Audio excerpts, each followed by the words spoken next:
dive. We're not just skimming the surface today. We're really going deep into what makes leadership tick. And we promise some insights that they might just reshape how you think about it. Because it's not just about doing things, is it? It's about how you think, how you adapt, and maybe even why you lead. That's right. It's a fundamental difference. Today, we're looking at effective leadership, navigating tasks, people, and unpredictability. And this isn't just, basic team management. It's about that tricky balance between getting the job done and really connecting with your people, all while everything around you keeps changing. Exactly. And our guide for this is some really fascinating material, excerpts from Essential Leadership, Tasks, People, and Fluidity. Our mission, like always, is to pull out those key nuggets, the stuff that really matters. We want to give you a fresh perspective, whether you're running a big team, just starting out, or honestly, just curious about what makes great leaders great. Yeah, this is definitely for anyone looking to sharpen their leadership approach. Maybe you're facing complex challenges, maybe you're new to leading, or maybe you just want to understand performance better. We're aiming to cut through the noise and give you some solid source-based insights you can actually use. So let's jump in. Okay, let's unpack this first one. The source material really challenges a common idea about leadership right off the bat. This idea that you're either a task person or a people person. But the source says it's not really either, is it? It seems much more demanding than that. Absolutely. It introduces leadership rule, #202, task manager plus people, leader, effective leadership. Now, that might sound simple, obviously. But the source points out something critical.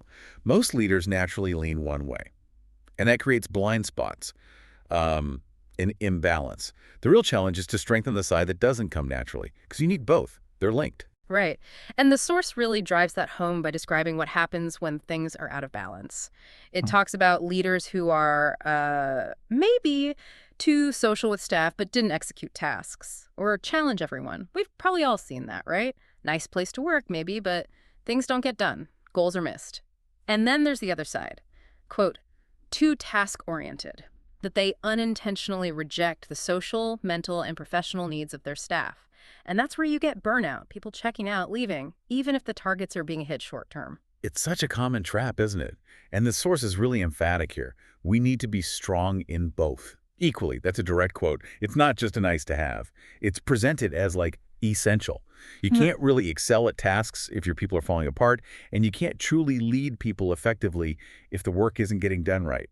One undermines the other eventually.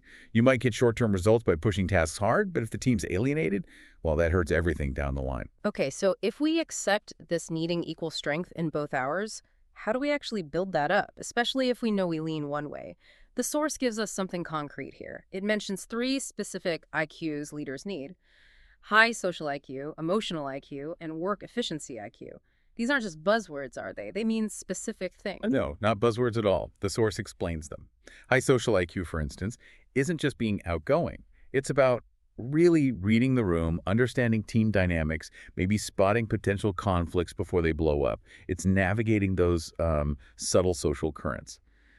Then emotional IQ. That's partly looking inward self-awareness, handling pressure, and partly outward empathy, building trust, inspiring people, understanding your own feelings, and genuinely connecting with others. And finally, work efficiency IQ.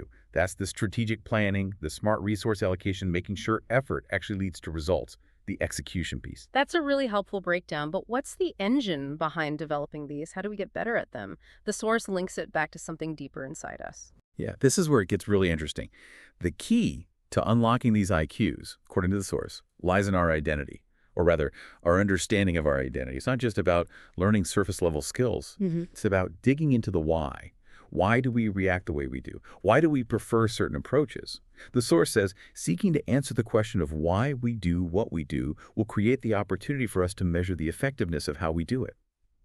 That self-reflection is crucial. Understanding why you avoid difficult conversations helps you build your social IQ.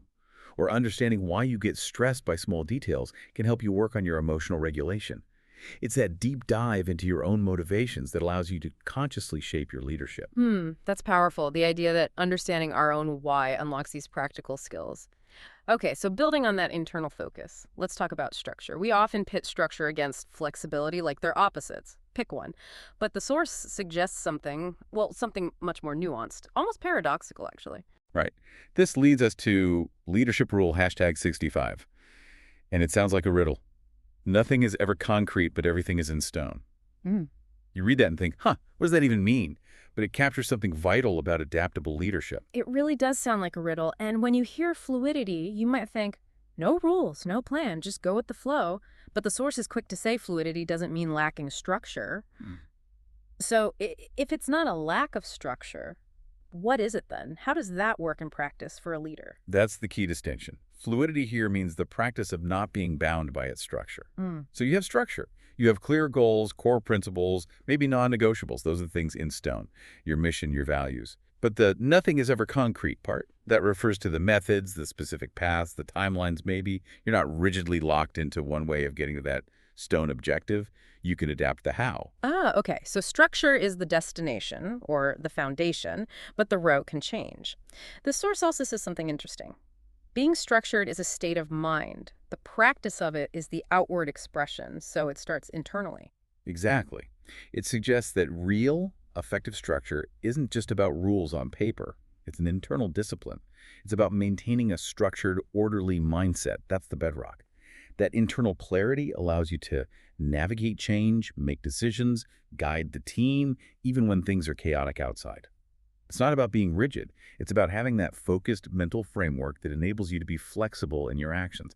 It actually frees you up to adapt. Okay, I think I'm getting it. Hey, But practically speaking, when you're under pressure, tight deadline, market shifts, how do you actually do that? How do you know when to stick to the plan and when to flex without everything just falling apart? that's the art of it, really. The source says the effectiveness comes when that structured mindset is wielded within the boundaries of fluidity. It's about purposeful adaptation, not just reacting. A leader with this mindset knows the mission is fixed, but the tactics might need to change based on new info or circumstances. It lets you pivot, maybe redefine roles slightly, without losing sight of the main goal. And it builds resilience because the team understands the underlying why, even if the how shifts.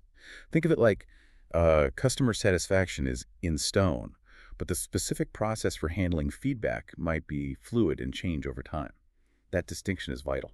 That makes a lot of sense. Like a strong but flexible spine you can bend without breaking. And it probably requires a lot of trust in your team, too, that they get the stone part and can operate effectively within the fluid boundaries. Okay, let's switch gears slightly to something super practical. How does all this apply day to day, especially when it comes to managing time and helping your team manage theirs? Our next rule hits a challenge everyone faces. Yes, this one is very down to earth. Leadership rule, #113. When helping your staff grow in their time management capacity, make sure they build interrupted time into the equation. Oh, this is huge. We've all lived this, haven't we? You map out your day perfectly, and then bam! A quick question turns into 30 minutes, an urgent email pops up, an unexpected meeting gets scheduled. The source calls it a simple mistake, not factoring in interruptions when planning out their day week.